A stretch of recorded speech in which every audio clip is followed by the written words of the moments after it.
The history of Uchchangi ದುರ್ಗ.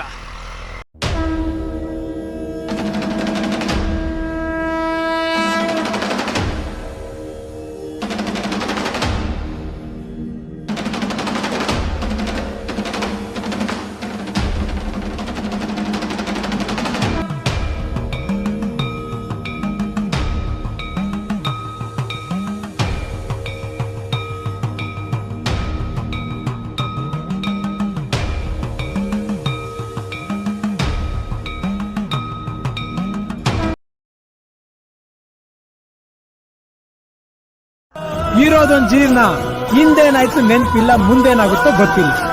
ನಾವೇನ್ ತಿಂತೀವಿ, ಎಲ್ಲಿ ಮಲಗ್ತೀವಿ ಎಲ್ಲ ಬರ್ದ್ಬಿಟ್ಟಿದ್ದಾನೆ. ಬಿಡಿ, ನಮ್ದೇನಿಲ್ಲ. ಹಲೋ ಗೈಸ್, ಶುಭೋದಯ and welcome back to my YouTube channel Vinay's mania. Welcome back to ಒಂದು ಹೊಸ ವ್ಲಾಗ್ಗೆ. ಎಸ್, ಇವತ್ತಿನ ನಮ್ಮ ಪಯಣ ಎಲ್ಲಿಗೆ ಅಂತ ನಿಮಗೆ ಗೊತ್ತೇ ಇದೆ. ಇದು ಒಂದು ಐತಿಹಾಸಿಕ ಸ್ಥಳನೂ ಹೌದು ಮತ್ತು ಧಾರ್ಮಿಕ ಸ್ಥಳನೂ ಹೌದು. Yes, the place is called Uchchangi Durga. ಇವತ್ತು ನಾವು ಹೋಗ್ತಾ ಇದ್ದೀವಿ ಆ ಸ್ಥಳದ ವಿಶೇಷತೆ ಹಾಗೂ ಆ ಸ್ಥಳದ ಮಹತ್ವದ ಬಗ್ಗೆ ತಿಳ್ಕೊಳಕ್ಕೆ. ಸೊ ನಾನು ತಿಳ್ಕೊತೀನಿ, ನಿಮಗೂ ತಿಳಿಸ್ಕೊಡ್ತೀನಿ ಅಂತ ಹೇಳ್ತಾ ಈ ಒಂದು ಹೊಸ ಎಪಿಸೋಡ್ನ ಸ್ಟಾರ್ಟ್ ಮಾಡೋಣ. The history of Uchchangi Durga. ಇವತ್ತು ನಮ್ಮ ಜೊತೆ ಇದ್ದಾನೆ ಆ್ಯಸ್ ಯೂಶುವಲ್ ನಮ್ಮ ಮನೋವೈದ್ಯ. ಪಾಪ ಲಾಸ್ಟ್ ಎಪಿಸೋಡಲ್ಲಿ ಅದೊಂದು ಮೀಮ್ ಹಾಕಿದ್ದೆ, ಖುಷಿ ಆಯ್ತನ? ಎಲ್ಲಿ ಖುಷಿ ಆಗುತ್ತಪ್ಪ. ಓಕೆ, ಈ ಸಲ ಒಂದು ಡಿಫರೆಂಟ್ ಆಗಿ ಒಂದು ಮೀಮ್ ಹಾಕೋಣ. ಓಡ್ರೋ ಇದು ಸರ್ಜಾಡ, ಓಡ್ರೋ ಇದು ಸರ್ಜಾಡ. 7 ಗಂಟೆ ಆಗಿದೆ, ಅಣಜಿಲಿದ್ದೀವಿ. ಎಸ್, ಇಲ್ಲಿಂದ ಡೈವರ್ಷನ್ ಇದೆ ಲೆಫ್ಟ್ಗೆ, ಸ್ಟ್ರೈಟ್ ಹೋದರೆ ಜಗ್ಲು ಹೋಗ್ಬೋದು.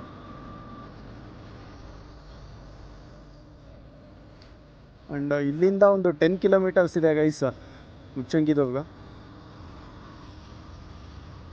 ದಾವಣಗೆರೆಯಿಂದ 30 ಕಿಲೋಮೀಟರ್ ಇದೆ. ಫೈನಲಿ ವಿ ಆರ್ ಇನ್ ಉಚ್ಚಂಗಿ ದುರ್ಗ.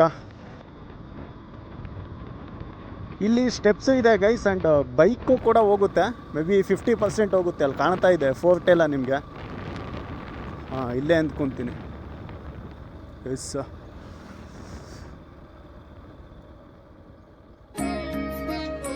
ಮಾಡಿಬಿಟ್ಟು ಸ್ಟೆಪ್ಸ್ ಇದೆ ಆ್ಯಂಡ್ ಸ್ಲಿಪ್ಪರ್ಸ್ ಅಲ್ಲೂ ಇಲ್ಲ, ಅಲ್ಲೇ ಬಿಟ್ಬಿಟ್ಟು ಹೈಕ್ ಮಾಡಬೇಕು.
ಸುಮ್ಮನೆ ತೋರಿಸ್ತಾ ಹೋದರೆ ಅದೇನು ಯೂಸ್ ಇಲ್ಲ.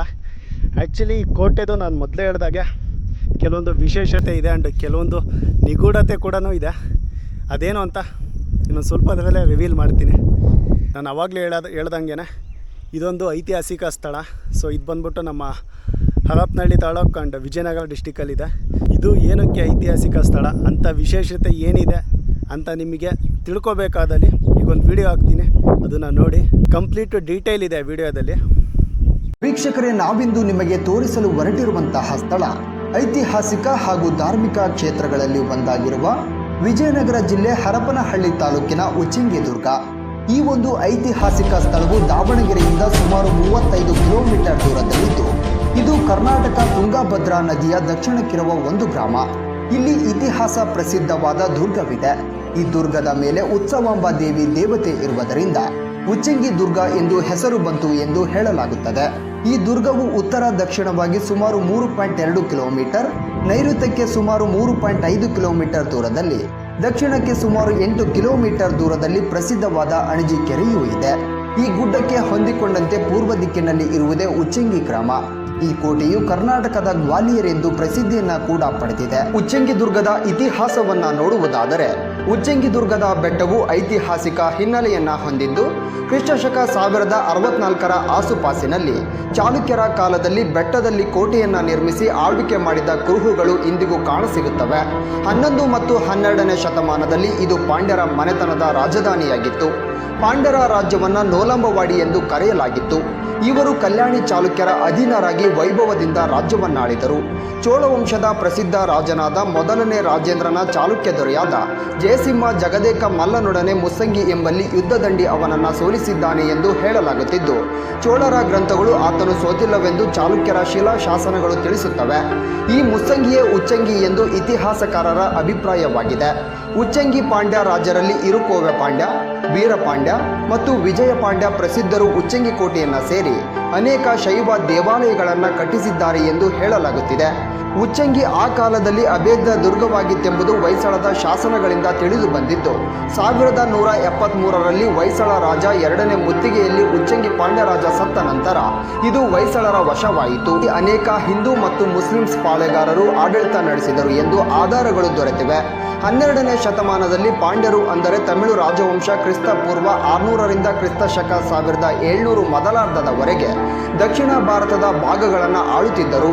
ಹರಪನಹಳ್ಳಿ ಸೋಮಶೇಖರ ನಾಯಕರನ್ನ ಹಿರೇ ಮದಕರಿ ನಾಯಕ ಸೋಲಿಸಿ ಉಚ್ಚಂಗಿ ದುರ್ಗವನ್ನು ವಶಪಡಿಸಿಕೊಂಡು ಉಚ್ಚಂಗಮ್ಮ ಮೂರ್ತಿಯನ್ನು ತೆಗೆದುಕೊಂಡು ಹೋಗುವಾಗ 1748ರಲ್ಲಿ ಮಾಯಕೊಂಡ ಬಳಿ ಪುನಃ ಕಾದಾಡಿದರು. ಈ ಸಮಯದಲ್ಲಿ ಮದಕರಿ ನಾಯಕ ಸಾವನ್ನಪ್ಪಿದನು. ನಂತರ ಹರಿಹರ ನೀಲಗುಂದದಲ್ಲಿ ಸಿಕ್ಕಿರುವ ಕುರುಹುಗಳು ಶಾಸನವೊಂದರ ಪ್ರಕಾರ ಹಲವು ರಾಜ ಮನೆತನಗಳು ಆಳ್ವಿಕೆ ನಡೆಸಿದೆ ಎಂದು ಹೇಳಲಾಗಿದ್ದು, ಪ್ರಮುಖ ಆಧಾರಗಳು ದೊರೆತಿಲ್ಲ. ಇನ್ನು ಉಚ್ಚಂಗಿ ದುರ್ಗದ ಕೋಟೆಯ ಆಕರ್ಷಣೆಗಳನ್ನು ನೋಡುವುದಾದರೆ, ಚಿತ್ರದುರ್ಗ ಕೋಟೆಯಂತೆ ಇಲ್ಲಿನ ಕೋಟೆಗಳನ್ನು ನಿರ್ಮಿಸಲಾಗಿದೆ. ಉಚ್ಚಂಗಿ ದುರ್ಗದಲ್ಲಿ ಕಲ್ಲಿನಿಂದ ಕಟ್ಟಿದ ಕೋಟೆ ಕೊತ್ತಲುಗಳು, ದೇವಾಲಯಗಳು ಮತ್ತು ಪಾಳು ಕೊಳಗಳನ್ನು ಕಾಣಬಹುದು. ಅಷ್ಟೇ ಅಲ್ಲದೆ ಪ್ರವೇಶ ದ್ವಾರದಲ್ಲಿ ಪಾದ ದೇವರ ಗುಡಿ ಇದೆ. ಈ ದೇವಾಲಯದ ಎದುರಿನಲ್ಲಿ 15 ಮೀಟರ್ ಎತ್ತರದ ದೀಪ ಸ್ತಂಭವಿದೆ. ದುರ್ಗದ ಪಾದದಿಂದ ತುದಿಯವರೆಗೂ ಪಾಂಡ್ಯರ ಕಾಲದಲ್ಲಿ ನಿರ್ಮಿತವಾದ ಅನೇಕ ದೇವಾಲಯಗಳಿವೆ. ಅವುಗಳಲ್ಲಿ ಹನುಮಂತ, ಬನಶಂಕರಿ, ವೀರಭದ್ರ, ಹೊನ್ನೆತ್ತಮ್ಮ ಇವುವಾದ ಗುಡಿಗಳಾಗಿದ್ದು, ಪಾಳುಬಿದ್ದ ಅನೇಕ ಬಸದಿಗಳು ಇಲ್ಲಿ ಕಾಣುತ್ತವೆ. ಇನ್ನು ಮುಖ್ಯವಾಗಿ ಅರಿಶಿನ ಹೊಂಡದ ನೀರನ್ನ ಇಂದಿಗೂ ಉಪಯೋಗಿಸುತ್ತಿದ್ದು, ಒಟ್ಟಾರೆಯಾಗಿ ಉಚ್ಚಂಗಿ ದುರ್ಗ ಕ್ಷೇತ್ರವು ಐತಿಹಾಸಿಕ ಹಾಗೂ ಧಾರ್ಮಿಕ ಕ್ಷೇತ್ರವಾಗಿದ್ದು, ಈ ಕ್ಷೇತ್ರಕ್ಕೆ ತಮಿಳುನಾಡು, ಆಂಧ್ರ ಪ್ರದೇಶ ಹಾಗೂ ಹೊರ ರಾಜ್ಯಗಳಿಂದ ಹೆಚ್ಚಿನ ಸಂಖ್ಯೆಯಲ್ಲಿ ಭಕ್ತರು ಆಗಮಿಸುತ್ತಾರೆ. ಬೆನ್ನುಗೋಡಿಗೆ ಪೂಜೆ ಮಾಡುವುದು ಇಲ್ಲಿನ ವಿಶೇಷವಾಗಿದ್ದು, ತನ್ನನ್ನು ನಂಬಿ ಬಂದ ಭಕ್ತರ ಇಷ್ಟಾರ್ಥಗಳನ್ನು ಈಡೇರಿಸುತ್ತಾಳೆ ಎಂಬ ಬಲವಾದ ನಂಬಿಕೆಯನ್ನ ಇಲ್ಲಿ ನಾವು ಕಾಣಬಹುದಾಗಿದೆ. ಮೇಜರ್ ನೋಡೋವಂಥ ಪ್ಲೇಸಸ್ ಬಂದ್ಬಿಟ್ಟು ಕಿಂಗ್ ಮತ್ತು ಕ್ವೀನ್ ಪ್ಯಾಲೇಸ್ ಇದೆ. ಸೊ ಅದನ್ನು ನೋಡ್ಕೊಂಬಿಟ್ಟು ಬರೋಣ ಬನ್ನಿ. ನಾವಿವಾಗ ಇದ್ದೀವಿ ಕಿಂಗ್ಸ್ ಪ್ಯಾಲೇಸಲ್ಲಿ. ಬಟ್ ಏನಕ್ಕೋ ಗೊತ್ತಿಲ್ಲ, ಲಾಕ್ ಮಾಡಿದ್ದಾರೆ ಕಂಪ್ಲೀಟ್. ಸೊ ಅದಕ್ಕೆ ನಮ್ಮ ಹುಡುಗ ಸಾಹಸ ಮಾಡ್ತವನೆ ಗೊತ್ತಾ. ಕ್ಲಾಪ್ಸ್ ಹೊಡ್ರಿ, ಸುಮ್ಮನೆ ಕೂತಿರಲ್ಲ.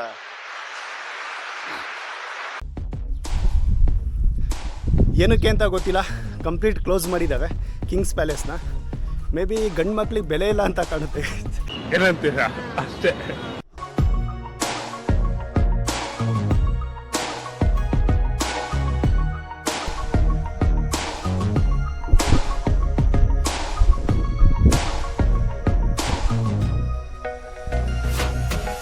ಈ ಟೆಂಪಲ್ ಕಂಪ್ಲೀಟಾಗಿ ನಮ್ಮ ಆರ್ಕಿಯಾಲಜಿ ಡಿಪಾರ್ಟ್ಮೆಂಟ್ ಅಂಡರಲ್ಲಿದೆ.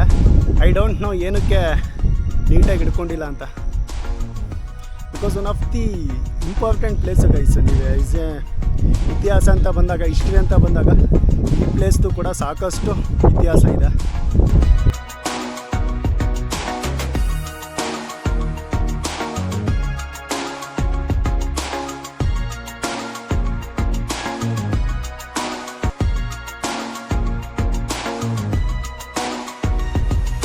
ಐ ಹೋಪ್ ಇಷ್ಟು ಮಾಹಿತಿ ನಿಮಗೆ ಸಾಕಾಗಿದೆ ಅಂತ ಅಂದ್ಕೊತೀನಿ. ಈ ಒಂದು ಸ್ಥಳದ ಬಗ್ಗೆ ವಿಭಿನ್ನವಾಗಿ ಒಂದು ಪ್ರಯತ್ನ ಮಾಡಿದ್ದೀನಿ.